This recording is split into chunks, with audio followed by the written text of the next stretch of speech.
निगाह मुमिन से तू बदल जाती है तकदीर, ये बंदा की कुव्वत नहीं कुदरत का इशारा, ये बंदा की कुव्वत नहीं कुदरत का इशारा।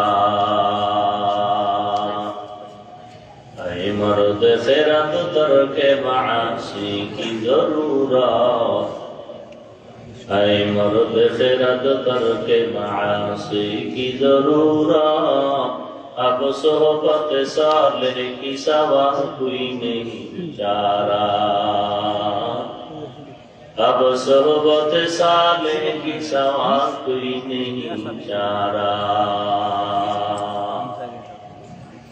मरदूद है पीछे हमें खबर नहीं लेकिन, मरदूद है पीछे हमें खबर नहीं लेकिन, एक वक्त में हालात जो आमाल में सारा, एक वक्त में हालात जो आमाल में सारा।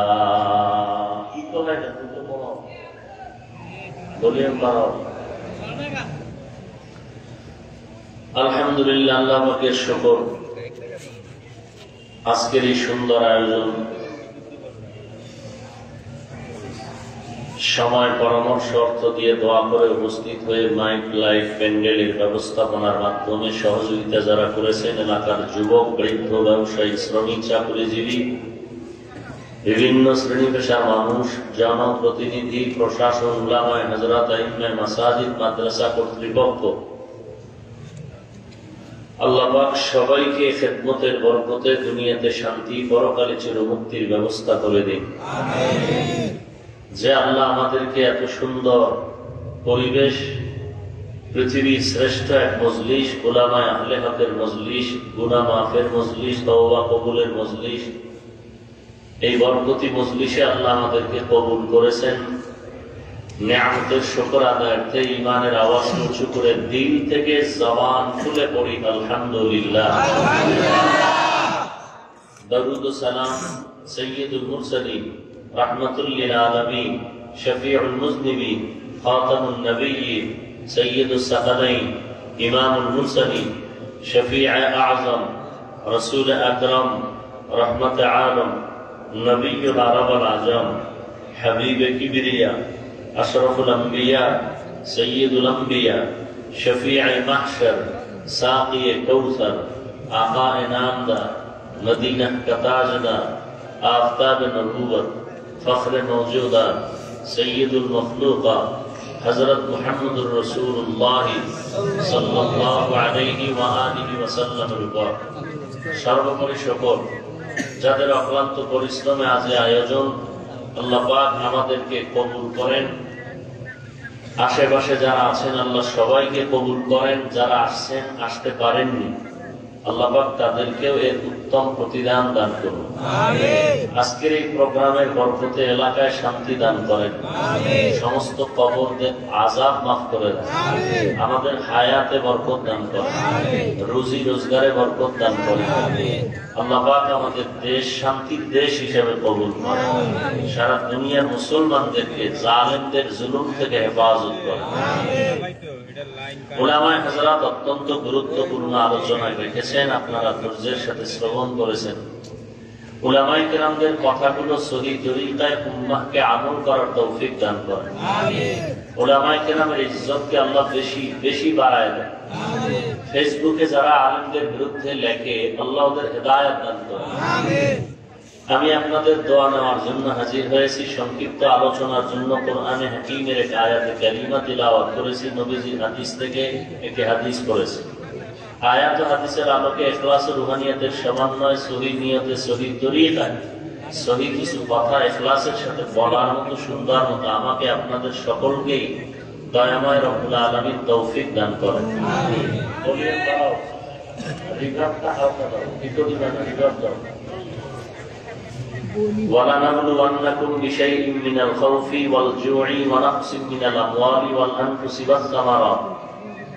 আল্লাহ বলেন মুমিনদেরকে, আমি আল্লাহ মুমিনকে পরীক্ষা করবই করব, ভয়ের মাধ্যমে, ক্ষুধার মাধ্যমে, সম্পদের কোরবানির মাধ্যমে, জানের কোরবানির মাধ্যমে, ফলের ঘাটতির মাধ্যমে, অবশ্যই সাবিরিন, সুসংবাদ সাবিরিনদের জন্য। নবীজি বলেন, মাইয়ুরিদিল্লাহু বিহি খাইরান ইউসিবহি, আল্লাহ যাকে বেশি পছন্দ করেন, ভালোবাসেন, তাকে মুসিবতের পরীক্ষা নেন। তাহলে বোঝা গেল আয়াত হাদিসের তরজমার মাধ্যমে দুনিয়াটা পরীক্ষা হয় এবং আল্লাহ মুসিবত দিয়ে পরীক্ষা নেবেন কাদেরকে? মুমিনদেরকে। কোন বেঈমানকে আল্লাহ মুসিবত দিবেন বলেন নাই, বলছেন আমি মুমিনকে মুসিবত দিয়ে পরীক্ষা নিব। আর এই মুসিবতে পাশ করবে তারা যারা সওয়াবের হবে, সাবিরিন, ধৈর্য ধারণকারী হবে, এদের জন্য সুসংবাদ। তাহলে মুসিবত আসাটা যেমন একদিকে একটা বিপদ, কিন্তু অন্যদিকে আল্লাহর নিয়ামত। এজন্য আমাদের আকাবিরি মুরব্বী যারা অনেক ক্ষেত্রে মুসিবত আসলে আল্লাহ দোয়া শিখিয়েছেন কোরআন শরীফে যে ইন্না লিল্লাহি ওয়া ইন্না ইলাইহি রাজিউন পড়ো। ইযা আসাবাতহুম মুসিবাহ ক্বালু ইন্না লিল্লাহি ওয়া ইন্না ইলাইহি রাজিউন। মুসিবত আসলেই দোয়া করার জন্য আল্লাহ বলেছেন। কিন্তু আমাদের মুরব্বী আল্লাহ ওয়ালা যারা মাঝে মাঝে আলহামদুলিল্লাহ বলতেন মুসিবতে পড়ে। কেন? তাদের খেয়াল আসলে আল্লাহ তো মানুষ বিচার করেন উপরের অবস্থা দেখে, আল্লাহ বিচার করেন কলব। মানুষ বিচার করে জাহিরি হালাতের উপরে, আল্লাহ বিচার করেন কলবের হালাত, যেটা ধরা যায় না, দেখা যায় না। আপনার অন্তরে কাউকে ছোট করার নিয়ত নাই, কিন্তু কথা বলতে গিয়ে আপনি পেঁচায় ফেলছেন, এমন কথা বের হয়ে গেছে যেটা আপনার অন্তরে ছিল না। আপনার গুনাহ করার ইচ্ছা নাই, কিন্তু এমন কথা আপনি পেঁচে করে বলে ফেলছেন যেটা গুনাহ হয়ে গেছে। শুধু মুহাম্মদ রাসূলের কারণে আল্লাহ ওয়াদা করেছেন, যদি মুহাম্মদের উম্মতরা ভুলে, ইচ্ছা নাই, ভুলে গুনাহ করে ফেলে, অগ্রিম মাফ। আস্তে করে বলেন, কি মাফ? অগ্রিম ক্ষমা। আজকে গাড়িতে বসে হাদিস দেখলাম, নবীজি বলেন তোমরা 7টা মারাত্মক গুনাহের থেকে বাঁচো, তাহলে লাভ কি?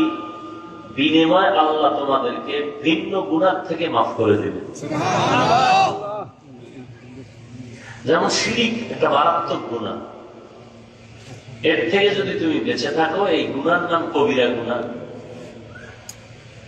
ভিন্ন হাদিস আবু সাঈদ খুদরি রাদিয়াল্লাহু তাআলা আনহু থেকে বর্ণিত, নবীজি বলেন কোন মানুষ যদি এক জুমা থেকে জুমার নামাজ আদায় করে, একটা জুমা পড়ে, রমজান মাসে রোজা রাখে, তাহলে এক জুমা থেকে ভিন্ন জুমা পর্যন্ত আল্লাহ পাক, ভিন্ন জুমা পড়ে নাই, প্রথমটা পড়ছে, সামনেরটা পড়বে, এখনো নিশ্চিত না, ওই জুমা পর্যন্ত আল্লাহ যত গুনাহ হতে পারে সব মাফ।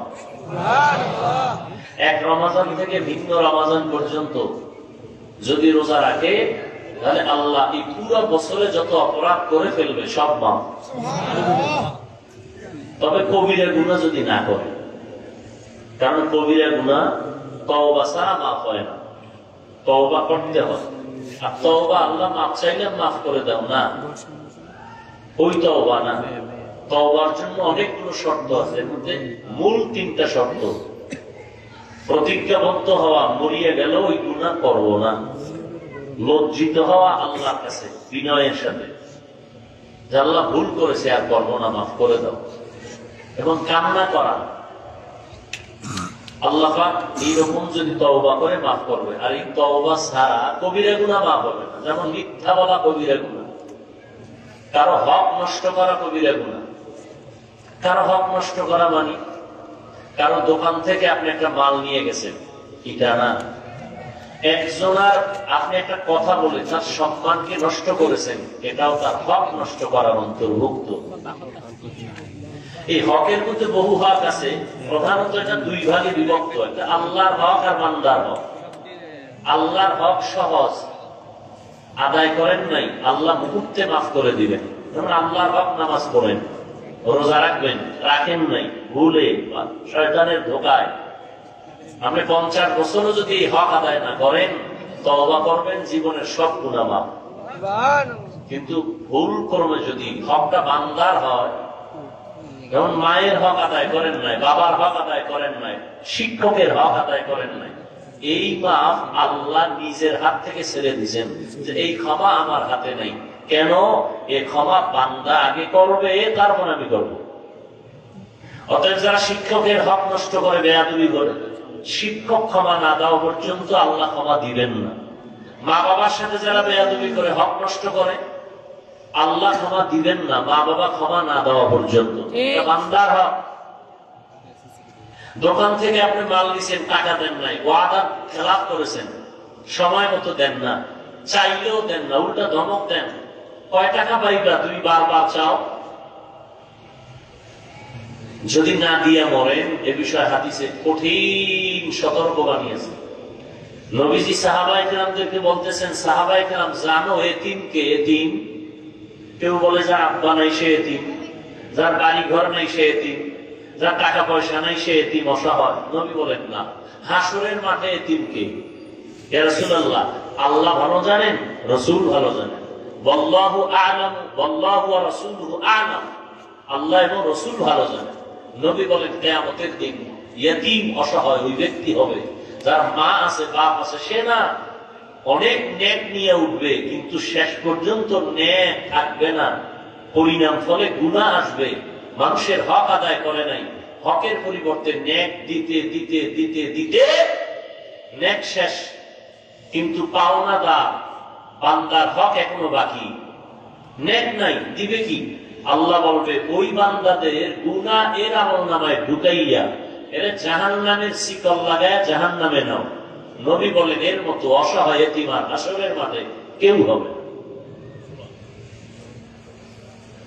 তো যাই হোক, মুসিবত আসাটা নিয়ামত। আল্লাহ বলতেন, আল্লাহ মুসিবত দিছেন তো, আল্লাহ আমার দিকে কুদরতের নজর দিছেন, এটা আমার জন্য খায়ের, নিয়ামত, এজন্য আলহামদুলিল্লাহ বলতেন। আল্লাহর একজন মজজুব বান্দা, আশিক, বাহলুল নাম, বাদশাহ হারুন রশিদের যুগের। কোন রশিদ? একটু জবাব দিয়েন। আসলে বয়ান কিন্তু অনেক হয়ে গেছে, যদি আমরা আমলের নিয়তে শুনি তো বয়ান হয়ে গেছে। দ্বিতীয় কথা, বয়ান আপনারা জানেন, অনেক জানেন, কিন্তু এরপর এখানে বসার কি ফায়দা? অনেক ফায়দা। একজনের আমিন যদি কবুল হয়, সবার আমিন কবুল। এরকম মজলিসে বসা কপালের ব্যাপার। আল্লাহ সবাইকে বসান না। নবীজি বলেন হাদিসে, কেউ যদি ঘর থেকে উলামায়ে আহলে হকের মজলিসে রওনা হয়, প্রত্যেকের সাথে ৭০,০০০ রহমতের ফেরেশতা আল্লাহ কাফেলা বানায় দেন। এরা প্যান্ডেলে আসেন, যতক্ষণ বয়ান চলে ঘর পর্যন্ত ফিরা পর্যন্ত আল্লাহর ফেরেশতা ৭০,০০০। কয়জনের সাথে? প্রত্যেকের সাথে ৭০,০০০। ঘর পর্যন্ত পৌঁছা পর্যন্ত শুধু তাদের গুনাহ মাফের দোয়া করে ফেরেশতা। আর কি আছে? এই মজলিসে বসার সাথে সাথে নবী বলেন জীবনের সব গুনাহ মাফ। তো যে হাদিসটা শুনাইতেছিলাম, যে এক জুমা থেকে আর এক জুমায় যদি বান্দা আদায় করে নামাজ, তাহলে এই এক সপ্তাহে যে গুনাহ হচ্ছে সব মাফ। কোন গুনাহ ছাড়া? কবিরা গুনাহ ছাড়া। তওবা ছাড়া মাফ হবে না। কারণ গীবত করছেন, গীবত, এখন গীবত করতে তো আর বিসমিল্লাহ লাগে না, আর লজ্জা পাইতে হয় না, কারণ গীবতের গোডাউন মোবাইল হাতে, বিরুদ্ধে লেখলেই হয়ে গেল। কি গীবত না, কবিরা গুনাহ। গীবত যারা করে তাদের পরিণাম ফল কি? ওয়াইলুল লিকুল্লি হুমাযাতিল লুমাযা আল্লাযী জামাআ মালান ওয়া আদ্দাদা ইয়াহসাবু আন্না মালাহু আখলাদা। ওয়াইল একটা জাহান্নামের নাম। জাহান্নামের স্তর আছে অনেকের মধ্যে, মারাত্মক একটা স্তরের নাম ওয়াইল। এই ওয়াইল নামক জাহান্নাম কার জন্য? আল্লাহ কোরআনে বলে, লিকুল্লি হুমাযাতিল লুমাযা, যারা গীবত করে। গীবত মানে একটা দোষ ঠিকই করছে, ওইটা তার সামনে না বলে পেছনে বলার নাম গীবত। বাংলা অর্থ হলো পরনিন্দা। আর একটা হলো অপবাদ। কোরআনের ভাষায় তার নাম হুমাজা, বাংলা অর্থ হলো অপবাদ, আরবি ভাষায় তাকে বলে তহমত। গীবত আর তহমত যারা করে, অর্থাৎ তহমত কি, অপবাদ কি, অন্যায় করে নাই বানাইয়া একটা অপবাদ দেওয়া, এর নাম তহমত। দোনো দলের জন্য ওয়াইল নামক জাহান্নাম। ওয়াইল জাহান্নামটা কত মারাত্মক জানেন? কোরআন শরীফের বহু আয়াতে মিথ্যাবাদীর জন্য ওয়াইল নামক জাহান্নাম। ওয়াইলু ইয়াউমাইযিল লিল মুকাজ্জিবিন, ওয়াইলু ইয়াউমাইযিল লিল মুকাজ্জিবিন, ওয়াইলু ইয়াউমাইযিল লিল মুকাজ্জিবিন। এক সূরায় এই আয়াতটা অনেকবার আছে। মিথ্যাবাদীর জন্য ওয়াইল নামক জাহান্নাম। ওয়াইল জাহান্নামটা বড় মারাত্মক। আর কার জন্য ওয়াইল জাহান্নাম? ব্যবসা করতে গিয়ে যারা মাপে ভেজাল করে, আসেনি? আছে। আল্লাহ কোরআনে বলেন, হাদিস তো আছেই, ওয়াইলু ইয়াউমাইল ওয়াইলু ওয়াইলুল লিল মুতাফফিফিন, ওয়াইলুল লিল মুতাফফিফিন। ব্যবসায় মাপে যারা ভেজাল করবে তাদের জন্য জাহান্নাম। ওয়াইল জাহান্নামটা মারাত্মক। আর একদল বান্দা আছে, এদের জন্য ওয়াইল জাহান্নাম। তারা কারা? নামাজ পড়ে যারা, এদের জন্য ওয়াইল নামক জাহান্নাম। এতক্ষণ যা বুঝছিলেন মোটামুটি, কিন্তু এই কথায় তো ব্রেক হয়ে গেছেন। যারা খেয়াল করছেন, অনেকে খেয়ালও করে নাই। মিথ্যাবাদীর জন্য ওয়াইল নামক জাহান্নাম। মাপে যারা ভেজাল করে, ওয়াইল নামক জাহান্নাম। যারা মানুষের গীবত করে, তহমত দেয়, এদের জন্য ওয়াইল জাহান্নাম। শেষে আর একটা কি বলছি? নামাজ যারা পড়ে, এদের জন্য ওয়াইল নামক জাহান্নাম। এই কথা বললে আমার মতো বান্দা স্টেজ থেকে উঠে যাবে, এটা কেমন সম্ভব?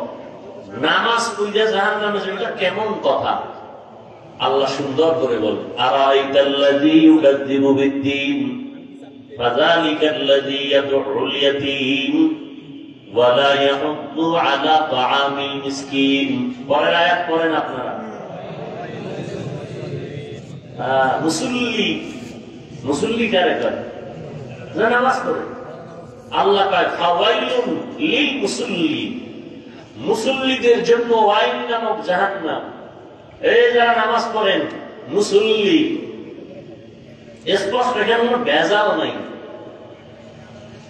ওয়াইল নামক জাহান্নাম যারা নামাজ পড়ে মুসল্লি, এদের জন্য। কেমন মুসল্লি? চিন্তা করেন। আল্লাহ কোরআনে ভিন্ন আয়াতে চ্যালেঞ্জ দিয়েছেন, নামাজ মানুষকে গুনাহ থেকে বাঁচাবে, বিনা হিসাবে জান্নাত দিবে।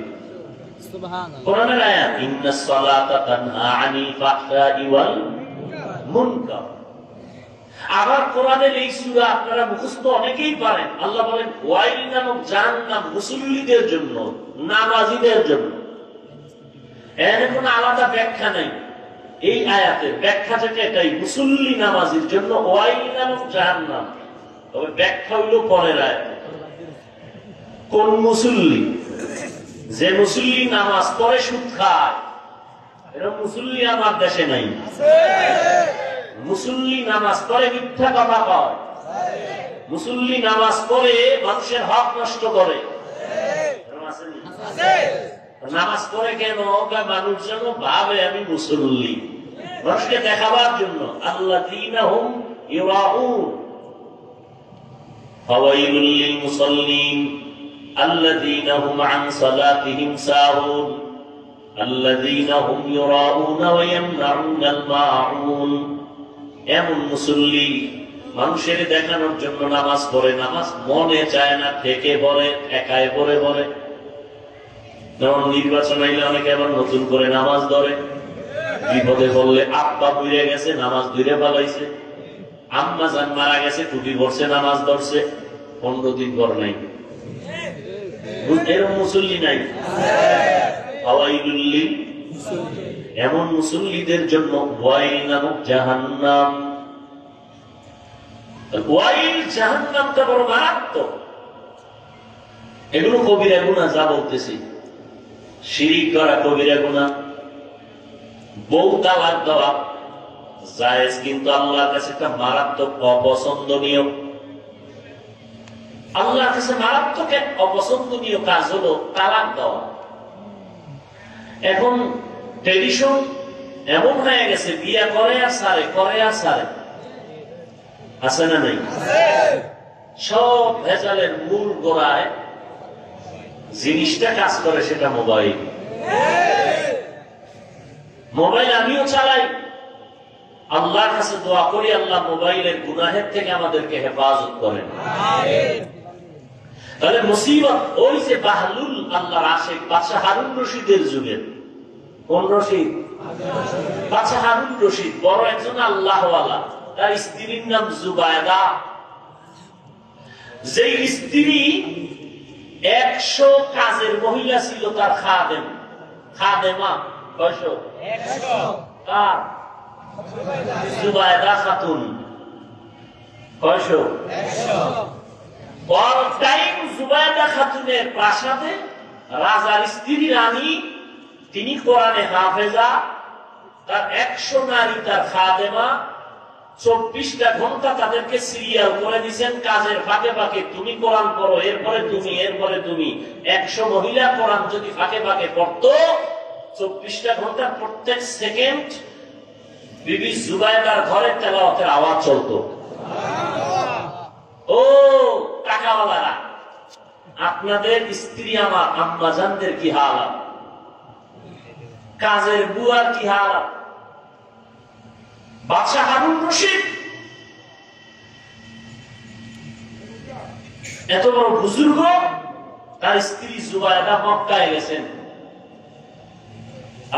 স্বপ্ন দেখছেন একদিন জুবায়দা বাইতুল্লাহর পাশে দাঁড়ানো, কিছু অন্য মানুষ এসে তার সাথে আলিঙ্গন করতেছে, খারাপ হালাতে, জেনার হালাত। কি হালাতে? এটা খারাপ না ভালো? খারাপ না?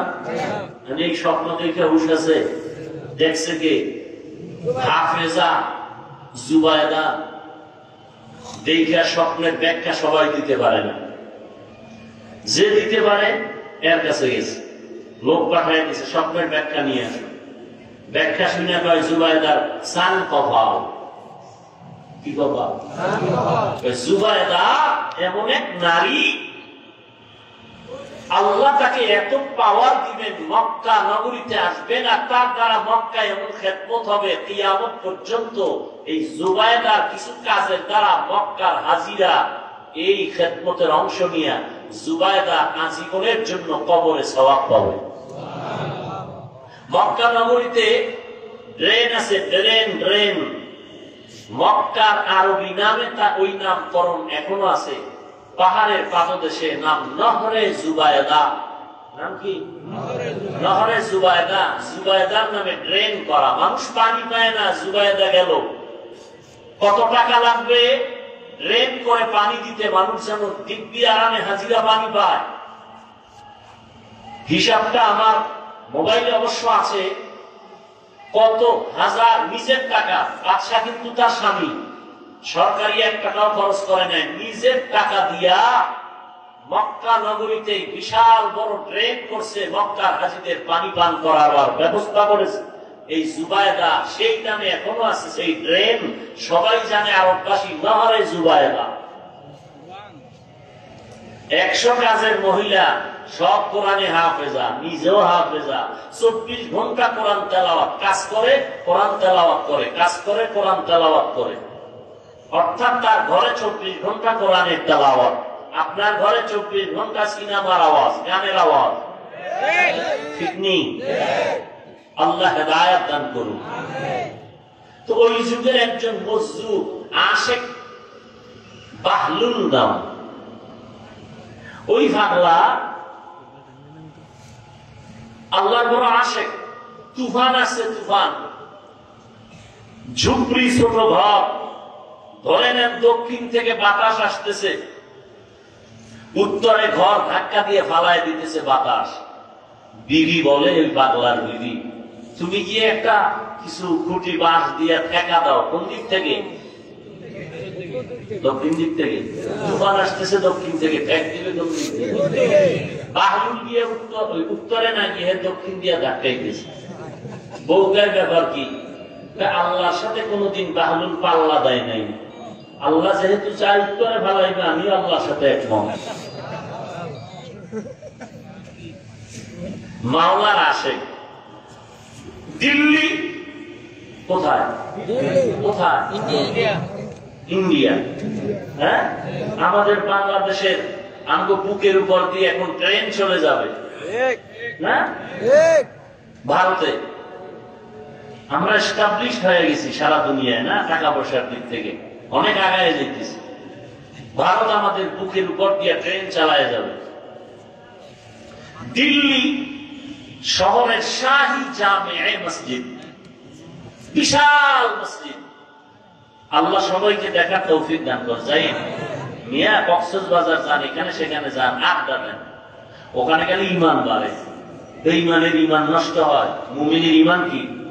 এই যে কক্সবাজারে যান, সিলেটে যান, জাফলং যান, মৌলভীবাজার যান, বিভিন্ন জায়গায় যান, আল্লাহর কুদরত দেখেন আর নামাজ পড়েন না, কি হবে এই সফর দিয়ে?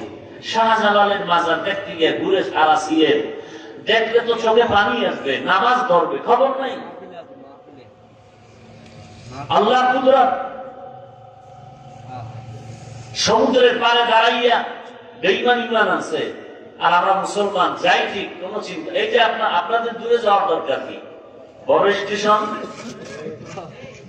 আর কেয়ামত না? কি কেয়ামত? আমি বলছি একদিকে, এরা ধরে নিছে আর আমি বলছি ওখানে যেই পরিমাণ তুফান হয়, মাঝে মাঝে বিপদ আসে। চাঁদপুর ধ্বংস করতে 1 সেকেন্ড লাগে।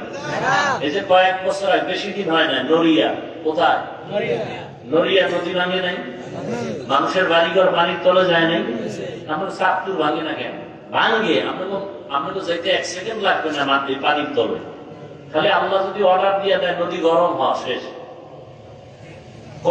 এই বড় স্টেশনে মোহনায় কত মানুষ চলে গেল, লঞ্চ চলে গেল, তালাব চলে গেল। কিন্তু এখন সে কুদরতের জায়গায় গিয়া ওই কুদরত দেখে না, লিপস্টিকের কুদরত দেখে। কানাকাটা পরিরা বসে থাকে ওখানে, ভ্রমণ করে, ভ্রমণ। আমার ভয় লাগে। 2004 সালে, কত সাল? ইন্দোনেশিয়ায় সুনামি হয়েছিল। কি ইউটিউবে যারা এই লাইনে দৌড়াচ্ছেন, সার্চ দিয়ে আজকে সার্চ দিয়ে দেখেন, সার্চ দেন 2004-এ ইন্দোনেশিয়ার সুনামি। আমার তো ভয় লাগে, যেই পাপের অবস্থা, যেই পরিমাণ, হোটেলে হোটেলে পাপ, পাপের নগরী, পাপের স্টেশন, বড় স্টেশন।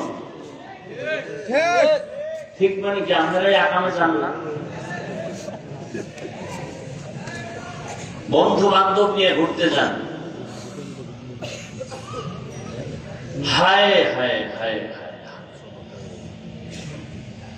এই জমিন শুধু চাঁদপুর কেন, গোটা বাংলাদেশ, গোটা দুনিয়াটা এখনো টিকে আছে শুধুমাত্র কোরআনওয়ালাদের কারণে। মাস্তানি যাই করেন, এই আল্লাহওয়ালা, কোরআনওয়ালা, নামাজি, কান্নাওয়ালাদের কারণে জমিন এখন স্থির আছে। করোনায় সব মাজা কাইট করে দিয়েছে, কোরআনওয়ালাদেরকে আল্লাহ সম্মানের জায়গায় রাখছে। একটা মাদ্রাসাও বন্ধ হয় নাই। তো দুনিয়াটা পরীক্ষার হল, এটাই পরীক্ষা। বয়ান চলতেছে, এমন তো অবস্থায় কেউ দোকানে বসে টেলিভিশন দেখতেছে, কেউ মোবাইল চালাইতেছে, মাইকের আওয়াজ শুনতেছে, জানালা আটকায় দিছে, ভালো লাগে না, কি করি, টেলিভিশন দেখো। এভাবেই চলবে দুনিয়া। হঠাৎ করে কিয়ামত এসে যাবে। আমাদের বয়ানও চলবে, মানুষের বিড়ি টানাও চলবে। আগের তুলনায় তাবলীগ কমছে না বাড়ছে? পীর মুরিদি, মাদ্রাসা, আলেম ওলামা, ওয়াজ মাহফিল, শ্রোতা যেই পরিমাণ বাড়ছে, সেই পরিমাণ বেনামাজি কমার কথা। কমছে না বাড়ছে? গাঁজাখোর, মদখোর, বেপরদা, বিষয় কি? ওদের আকামও চলতেছে পাল্লা দিয়ে, আমাকে বয়ানও চলতেছে পাল্লা দিয়ে, পাল্লা পাল্লি চলতেছে। আর জীব আল্লাহর মহব্বত নেই।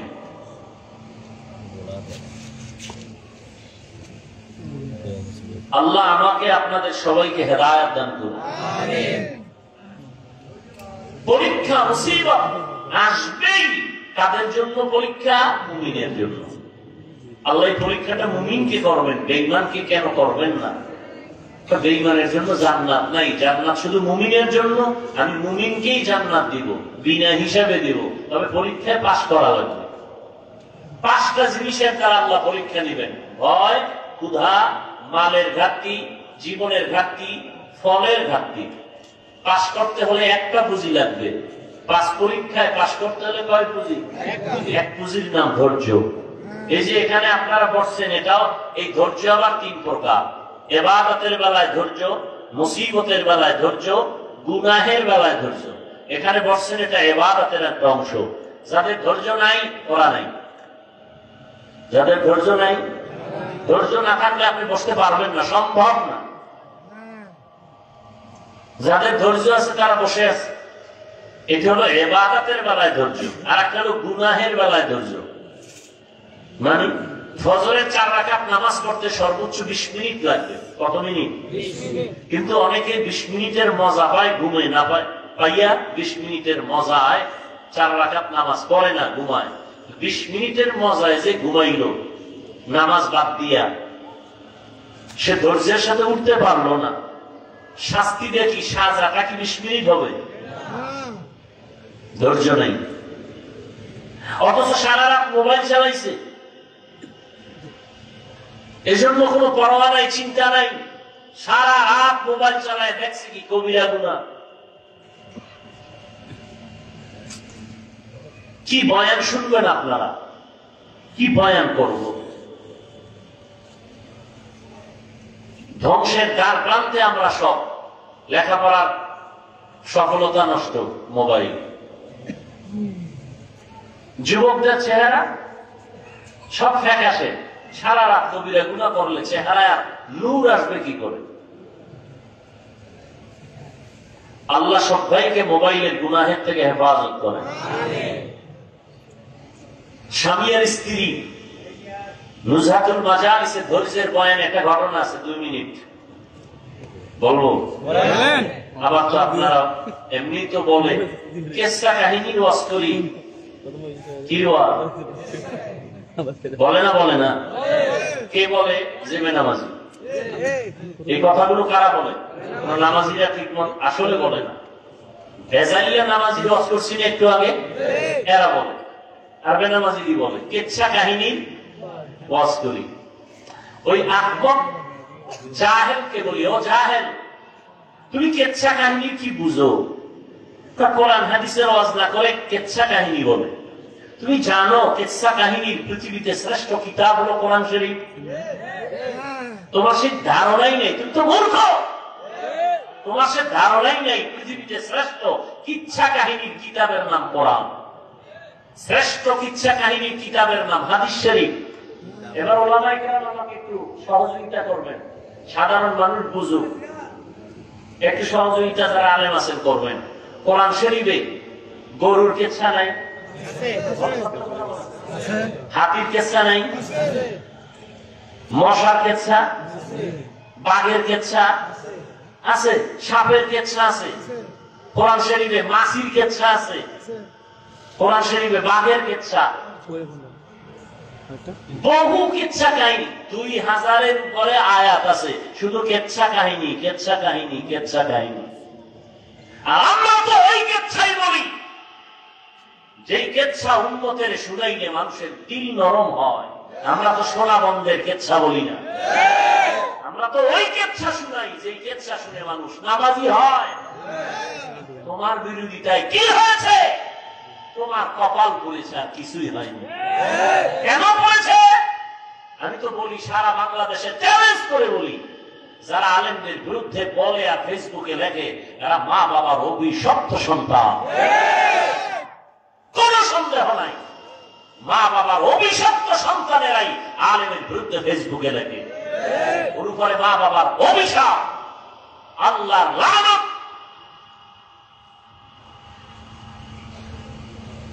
আল্লাহ হেদায়েত দান করুন। আমিন। কোরআন শরীফে কুকুরের ঘর কেসা নাই? আছে। কি বলবো কোন তো ওই জাহেলদেরকে কি বলা যায়? এরা বলে আমরা কেচ্ছা কাহিনী রস করি। কি বুঝাতে চাও? জাতিকে কি বুঝাতে চাও? কি মেসেজ দিতে চাও? আমাকে একটা জবাব দিবেন। আপনারা বয়ান কিছু শুনবেন না রাগ আসতেছে দিলে? আমি যদি কোনো ভুল বলি দাঁড়ায় আমাকে একটু স্মরণ করায় দিবেন যে হাফিজ এটা ভুল হচ্ছে। আমাকে একটু জবাব দিবেন নিরপেক্ষ ভাবে, কোনো স্বার্থ নিয়ে না, কোনো পক্ষ নিয়ে না। সত্য কথাটা আপনি বলবেন, মানেন আর না মানেন বলবেন। আচ্ছা বলেন তো, আমার দেশে তাবলীগের দ্বারা ইসলাম ও মুসলমানের কি পরিমাণ ক্ষতি হয়েছে? সত্যটা বলেন। আপনি মানেন না মানেন স্বীকার করেন, ক্ষতি হয় নাই?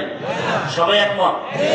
আচ্ছা, 2, কওমি মাদ্রাসার দ্বারা আমার দেশের মুসলমানের ঈমান ও আমলের কি ক্ষতি হয়েছে? সত্য কথাটা বলেন। নাম্বার 3, আমার দেশে হক পীর আসেনি? আছে। এই আহলে হক পীর মাশায়েখের দ্বারা আমার দেশের মুসলমান ইসলামের কোন ক্ষতি হয়েছে? বলেন। তাবলীগের কথা শুনে মানুষ কি দাড়ি কেটে ফেলে? চরমনাই, উজানি, বাহাদুরপুর, নানুপুর আহলে হক যারা আছেন পীর মাশায়েখ, এদের বয়ানে মানুষ কি নামাজ পড়ার থেকে বেনামাজি হয়? কওমি মাদ্রাসার কারণে এদেশের সন্তানরা সব গাঞ্জাখোর হয়, সন্ত্রাসী হয়। সবাই একমত? যদি একমত হন, আমি রাগের ভাষায় না মহব্বতের ভাষায় বলবো, মৃত্যু পর্যন্ত কোনদিন 1 সেকেন্ডের জন্য তাবলীগের বিরুদ্ধে কিছু বলবেন না, কিছু লিখবেন না। কওমির বিরুদ্ধে কিছু বলবেন না, কিছু লিখবেন না। খাঁটি আল্লাহওয়ালা পীর মাশায়েখের বিরুদ্ধে কিছু বলবেন না, কিছু লিখবেন না। যদি করে থাকেন তওবা করে নেবেন। ঠিক আছে তো? ইনশাআল্লাহ আল্লাহ কবুল করেন। আপনি আরেকটা জবাব দেন, এটা অন্য প্রসঙ্গ। কিয়ামতের আগ মুহূর্ত পর্যন্ত আমাদের নবীজি আমাদেরকে কালেমার দাওয়াত দিতে, ঈমানের ইসলামের দাওয়াত দিতে আসবেন? আমাদের নবীজি বলেন না কেন? আচ্ছা, আবু বকর আসবেন, ওমর ফারুক, কোন সাহাবা, ইমাম আবু হানিফা, ইমাম বুখারী, ইমাম মুসলিম, ইমাম তিরমিজি, ইমাম মালিক কেউ আসবেন কিয়ামতের আগে? আচ্ছা, এবার আপনাকে প্রশ্ন, আমরা জান্নাতে যাব না? কথা বলেন। ইনশাআল্লাহ। জান্নাতের ঠিকানা আছে কোরআন হাদিসে। কোথায়? এই যুবকরা জবাব দাও, জান্নাতের ঠিকানা কোথায়? কপাল খারাপ, তুমি কোরআন শরীফের আরবি বুঝো না, হাদিসেরও আরবি পারো না। এখন তোমার জান্নাতে যাইতে হলে কোরআন হাদিস থেকে ঠিকানা নিতে হবে। তুমি এখন কোরআনও বুঝো না, কোরআনের ব্যাখ্যাও বুঝো না, হাদিসও বুঝো না, হাদিসের ব্যাখ্যাও বুঝো না। তোমার পথ কি? নবীও আসবে না, আবু বকর আসবে না, সাহাবায়ে কেরাম আসবে না। এখন পথ কি তোমার? কি পথ? একটা পথ খোলা, উলামায়ে আহলে হকের পরামর্শ নিয়ে কোরআন সুন্নাহ অনুযায়ী চলা। কিন্তু তুমি চায়ের দোকানে বইয়া মোষে তেল লাগায়া বলো আমি কোন ওলিয়া উলিয়া মানি না, ব্যক্তি মানি না, মাযহাব মানি না, আমি কোরআন হাদিস মানি। তুমি কোরআনের আরবি বুঝো না, হাদিস বুঝো না। তুমি যদি বলো আমি কোন ব্যক্তি মানি না, আমি কোন মাযহাব মানি না, আমি কোন ওলিয়া উলিয়া মানি না, আমি কোরআন হাদিস মানি, তুমি কোরআন হাদিস মানা কি জিনিস তুমি বুঝোই না, বুঝোই না কোরআন হাদিস মানা কি জিনিস। আমি তো সারা বাংলাদেশে কসম খাইয়া বলি, কসম খাইলে কথার গ্রান্টেড আরো বাড়ে। আল্লাহ কসম, জমিনে যারা বলবে আমরা ওলিয়া উলিয়া মানি না, এরা কোরআন শরীফ মানে না, বুখারী শরীফ মানে না, এরা বাতিল, এরা ভণ্ড। এদের যারা ভণ্ড স্বীকার করে না তারাও ভণ্ড। কথা বুঝতে পারছি? যারা বলে ওলিয়া উলিয়া মানি না, এরা কোরআন শরীফও কোন বুখারী শরীফও মানে না, এরা হক না বাতিল। এদের যারা বাতিল বলে না তারাও বাতিল। আল্লাহ হেদায়েত দান করুন। তো বলতেছিলাম নুজহাতুল মাজালিসে একটা ঘটনা। ধৈর্য নিয়া স্বামী আর স্ত্রী স্ত্রী স্বামীকে বলে তুমি আমাকে কেমন মহব্বত করো, বলে সীমাহীন, বলে দলিল তুমি আমার জীবন, তুমি আমার মরণ, যা চাইবা তাই দিব। স্ত্রী আবার বলে যা চাইবো তাই দিবা, বলে অবশ্যই দিব। স্ত্রীও মোটামুটি দিনদারি, স্বামীকে একটু পরীক্ষাও করার নিয়ম, আসলে দিবা তালাক দাও, তালাক কি দাও, স্বামী বলে মরে গেল তালাক, বলে তুমি ওয়াদা করছো দিবা, দাও। দুইজনে হালকা তর্ক, সমাধানের জন্য ওই যুগের নবীর কাছে রওনা। রাস্তার মাঝে গিয়া স্বামী বেচারা পড়ে গিয়া পাও ভাঙছে, চিৎকার দিয়া কাঁদে আল্লাহ আমারে বাঁচাও। স্ত্রী কয় নবীর দরবারে যাব না, বাড়িতে চলো। বাড়িতে গিয়া স্বামীর হাত ধরে বলে আমি যে তালাক চাইছিলাম কথাটা ফিরাই নিলাম, মাফ করে দাও। স্ত্রী বলে চাইলে কেন, চাওয়ার পরে আবার ফিরাই নাও কেন? স্ত্রী বলে তুমি রসুলের হাদিস শুনাইছো না, কি মুসিবত আল্লাহ যাকে ভালোবাসেন তাকে মুসিবত দিবেন। আমি যে তোমার ঘরে সংসার করছি এত বছর কোন মুসিবত পাইনি, তোমার কান্নাকাটি ছিল না, শব্দ ছিল না, বুঝলাম যেখানে মুসিবত নাই ওখানে খোদার রহমত নাই, আমিও নাই, তালাক চাইছি। কিন্তু যখন রাস্তায় গিয়া পাও ভাঙছে, আল্লাহকে ডাকছো, কান্না আসছে, শব্দ বের হয়েছে, আমি হাদিস অনুযায়ী ভেবে নিলাম রহমত নাজিল হয়েছে, যেখানে আল্লাহ রহমত আছে আমিও আছি। আর আমরা হালকা মুসিবতে পড়লে এলাকার কমিশনার থেকে গালাগালি শুরু করে খোদা পর্যন্ত যায়, ঠিক নেই? অথচ আল্লাহ বলেন অবশ্যই আমি মুসিবত দিয়া পরীক্ষা করবই করব, 5টা জিনিসের মাধ্যমে। পাস করার জন্য পুঁজি লাগবে একটা, নাম কি বলেন? ধৈর্য। দাম কত? ধৈর্যের পরীক্ষা দিলেন ইব্রাহিম নবী ইসমাইলের ছুরির তলে নিয়ে। বাবারও যেমন ধৈর্য, সন্তানেরও তেমন ধৈর্য। আল্লাহ কয় যারা ধৈর্য ধারণ করার গুণটা অর্জন করবে আমি তাদের তো অনেকগুলো পুরস্কার দিব, তবে 2টা পুরস্কার দিব মারাত্মক কঠিন, বড় দামি, একটা দুনিয়ায় আর একটা পরকালে। দুনিয়াটা কি? আমি আল্লাহ তার বন্ধু হয়ে থাকবো। সুবহানাল্লাহ আসে না? ইয়া আইয়ুহাল্লাযীনা আমানু ইসতাঈনু বিস-সাবরি ওয়াস-সালাহ ইন্নাল্লাহা মা'আস-সাবিরিন।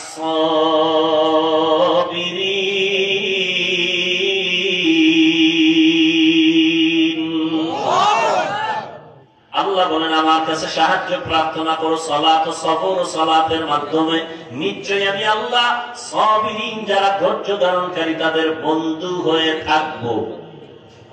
বন্ধু হয়ে যাবেন না, বন্ধু হয়ে থাকবেন সারাক্ষণ। আল্লাহ যদি বন্ধু হয় কোনো পেরেশানি আছে? আছে কোনো পেরেশানি? কোনো পেরেশানি নেই, দুনিয়াতেও নাই। ধৈর্য ধারণকারী যারা তাদের জন্য আরেকটা বড় পুরস্কার পরকালে। কি? যেদিন নবীরা পর্যন্ত আল্লাহর আযাবের ভয়, সূর্যের গরম, জাহান্নামের আগুনের গরমে বেকার হয়ে যাবে নবীরা যাদের কোনো গুনাহ নাই, সেই দিন আমি আল্লাহ ধৈর্য ধারণকারীদের বলবো বিনা হিসাবে জান্নাতে চলে যাও। ইন্নামা ইউওয়াফাস সাবিরুনা আজরাহুম, ইন্নামা ইউওয়াফাস সাবিরুনা আজরাহুম বিগাইরি হিসাব। জান্নাত দিবেন বিগাইরি হিসাব। জান্নাত চাইতো ইনশাআল্লাহ, হিসাব দিয়া না হিসাব ছাড়া?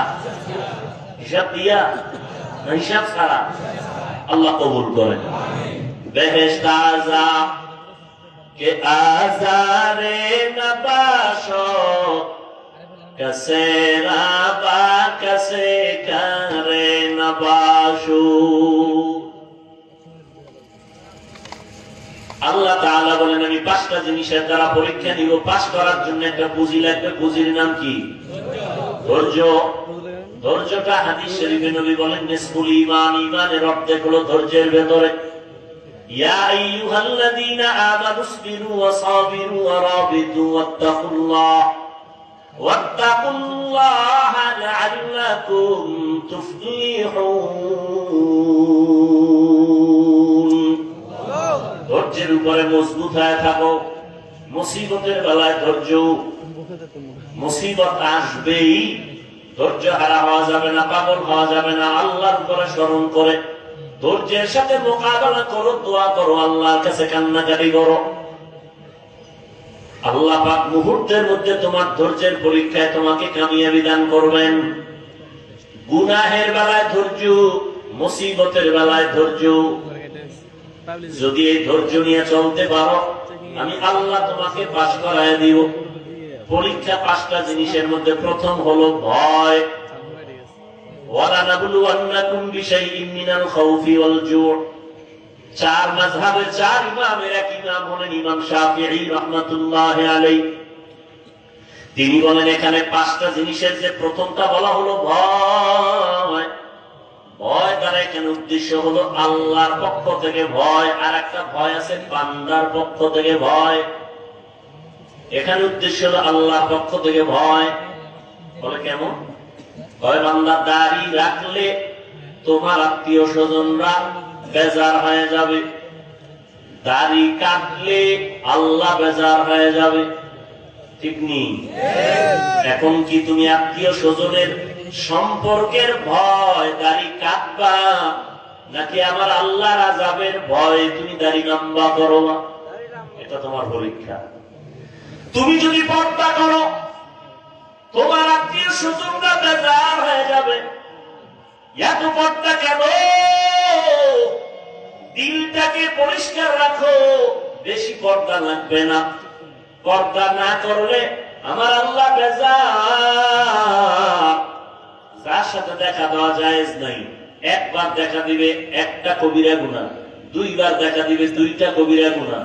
ভুলে যদি কোনো বেগানা দিয়ে নজর পড়ে, তাহলে আল্লাহ মাফ করবেন। ইচ্ছা করে যদি তাকায়, গুনাহ হবে কবিরা গুনাহ। ও নবীর আশিক, রহমতের নবী, 4 খলিফা আবু বকর সিদ্দিক রাদিয়াল্লাহু আনহু, উসমান রাদিয়াল্লাহু তাআলা আনহু, ওমর ফারুক রাদিয়াল্লাহু তাআলা আনহু, হযরত আলী রাদিয়াল্লাহু তাআলা আনহু। কয়জন? একটু জবাব দিয়ে। এই যুবক কুটুকা 10 মিনিট বন্ধ ছিল। তুই কেন আমরা একসাথে যাই? করো কেন? মহা মুসিবত।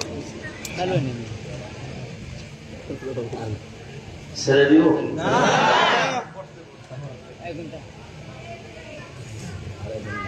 কি বেড়া, কি বয়ান করলে বসবে আল্লাহ ভালো জানে।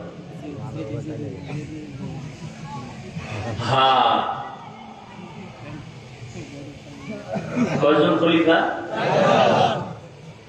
4 জন। আর সরদারকে রহমতের নবী, এরা গেছেন কলিজার টুকরা রসুলের, রসুলের কলিজার টুকরা কন্যা, নাম বলেন ফাতেমা। বাকিটাও বলেন রাদিয়াল্লাহু আনহা। মহিলা সাহাবিয়া, তাদের বেলায় কি বলতে হয়? রাদিয়াল্লাহু আনহা। আর পুরুষ সাহাবী যদি হয় রাদিয়াল্লাহু তাআলা আনহু। নবীজি সহ গেলেন কার ঘরে? ফাতেমা রাদিয়াল্লাহু আনহার ঘরে। ফাতেমা রাদিয়াল্লাহু আনহা মেহমানদারির জন্য একটা সুন্দর পেয়ালায় মধু দিয়েছেন। কি মধু? মধু দিয়েছেন। 4 খলিফার সামনে রহমতের নবী বসে আছেন। মধু দিছে, ভালো না জিনিসটা? দিছে তার কন্যা, কলিজার মেয়ে, তাও সুন্দর একটা পেয়ালা, আকাশের চাঁদের মতো জিগজিগ করে। রসুল সামনে হঠাৎ করে তাকায় দেখে পেয়ালার মধুর মাঝখানে একটা চিকন চুল। কি চুল? ছোট না, অনেক বড়। বড় চুলটা কাদের হয়? পুরুষের না? বর্তমানে বলা মুশকিল, কারণ পুরুষের চুল তো মহিলাদের থেকে লম্বা। ঠিক নেই? স্টাইল মহিলাদের মতো পেছনে কোপা বাঁধে, আবার ভাব লয়। তারা সাধক। কি হাদিস শরীফে স্পষ্ট, যেই পুরুষ মহিলার সাজে সাজবে, যেই মহিলা পুরুষের সাজে সাজবে, জাহান্নাম জাহান্নাম জাহান্নাম। এখন তো আবার ওদিকে গেলে তো আর এক ঝামেলা, কি জেন্ডার? মেয়েরা থাকবে আকার আকৃতিতে মেয়ে, কিন্তু ভাবটা দেখাবে পুরুষের মতো, ঠিক না? আর ছেলেরাও ওই ভাব ধরতেছে। মেয়েরা জিন্সে, ছেলেরা প্যান্ট শার্ট পরে, এখন মেয়েরাও কথা বলে না পরে। যাই হোক, চুল চিকন। নবীজি কয়, দেখছেননি আপনারা? ইয়া রাসূলুল্লাহ, দেখছি। কি? মধুর পেয়ালা। ভিতরে কিছু নজর করে দেয় না? দেখছি একটা লম্বা চুল। এখান থেকে একটা মন্তব্য করেন তো, এখানে কি?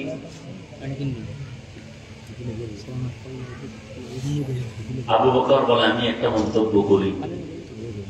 বলে কি? মানুষের ঈমান চমৎকার পেয়ালার মতো, হ্যাঁ, আমল মধুর মতো মিষ্টি, আমল ইখলাস চুলের মতো চিকন, চুলের মতো চিকন। ওমরে ফারুক, আপনি একটা মন্তব্য করেন। ওমরে ফারুক বলেন, ইয়া রাসূলুল্লাহ, আমি একটা মন্তব্য করি। দুনিয়ার চেয়ারে বসা কাপ পেয়ালার মতো চমকদার, আদল ইনসাফ প্রতিষ্ঠা করা, ক্ষমতায় বসিয়া মানুষের শাসন করা মধুর মতো মজা, কিন্তু ইনসাফ বজায় রাখা চুলের মতো কঠিন। চেয়ারেও বইছে, খুব মজা। চেয়ারে বলে একটা ভাবই তো আলাদা, কি ভাব আলাদা। মানুষের বিচার আচার করে, এখানে একটা মজা আছে না নেই? কানেও টাকা, বামেও টাকা। ইনসাফ ঠিক রাখা কি মতো কঠিন? চুলের মতো কঠিন। ওসমান রাদিয়াল্লাহু তাআলা আনহু বলেন, ইয়া রাসূলুল্লাহ, আমি একটা মন্তব্য করি। বলে, করেন। রহমতের নবী আমার, আল্লাহ পাকের কোরআন ও হাদিসের ইলম এ পেয়ালার মতো চমকদার, আমল করা, ইলম অর্জন করাটা মধুর মতো মজা, কিন্তু ইলম অনুযায়ী আমল কইরা আল্লাহ পাওয়া চুলের মতো বড় কঠিন। এত সুন্দর মজলিসটা কেমন মনে করেন? সুন্দর। দেখছেন নি নবীজি মজা করতেছেন। নবীজি কি করতেছেন? মজা করতেছেন। খুব সুন্দর মজা। মজার মধ্য দিয়া হেদায়েতের আলো আসতেছে। কি আলো আসতেছে? আর আমরা মজার ভিতরে দিয়া গুনাহ আসতেছে। গুনাহ, মজা করি গুনাহ দিয়ে। নাউযু বিল্লাহি মিন যালিক। আল্লাহ হেদায়েত দান করুন। হ্যাঁ, হযরত আলী আছে না নাই? নবী যদি অনুমতি দেন আমি একটা করি। হযরত আলী ডাক দিয়া কই, ইয়া রাসূলুল্লাহ, দিন কায়েম, দুনিয়াতে দিন কায়েমের জিহাদে যাওয়া পেয়ালার মতো চমৎকার, ওই রাস্তায় শাহাদাতের পেয়ালা পান করা মধুর মতো মিষ্টি, কিন্তু আল্লাহর মহাব্বত নিয়ে যুদ্ধের ময়দানে জীবনকে বিসর্জন দেওয়া চুলের মতো বড় কঠিন। ফাতেমাকে আব্বা এত সুন্দর মজলিসে মতামত দিতেছেন, আমার একটা দিবেন না? নবী বলেন, মা তুমি বলো, তোমারটাই তো নিতে আসি, বলো। ফাতেমা রাদিয়াল্লাহু আনহা বলেন, ওরে আব্বা জান, রহমতের নবী আমার, আমি তো নারী হিসাবে নারীদের বিষয়টাই জানি। বলে কি? নারীদের পর্দা করা পেয়ালার মতো চমৎকার, পর্দা রক্ষা করিয়া চলা, চেহারাটা পেয়ালার মতো চমৎকার, আর পর্দা জীবনে কায়েম করা, এটা হলো মধুর মতো মিষ্টি। কারণ যেই মেয়েটা হাত কাউকে দেখায় না, চেহারাটা কাউকে দেখায় না, ওর একটা ভেতরে পাওয়ার থাকে আলাদা, সতীত্ব নষ্ট করে না, এর পাওয়ার আলাদা। ফাতেমা বলেন, ইয়া রাসূলুল্লাহ, কিন্তু বেগানার নজর থেকে নিজেকে বাঁচাইয়া রাখা চুলের মতো কঠিন। বাদ আছে কি কথা হয় না? নবী কয় আমি একটা কইতাম না? নবী সবাই কহা আপনি একটা তো কইবেন ইয়া রাসূলুল্লাহ। এর মধ্যে জিবরাইল আছে, জিবরাইল এত সুন্দর মজলিস চলতেছে, আমি কি কব না? আমি কি বলবো না রাসূল? হ্যাঁ বলেন। জিবরাইল ডাক দিয়া বলেন, ইয়া রাসূলুল্লাহ,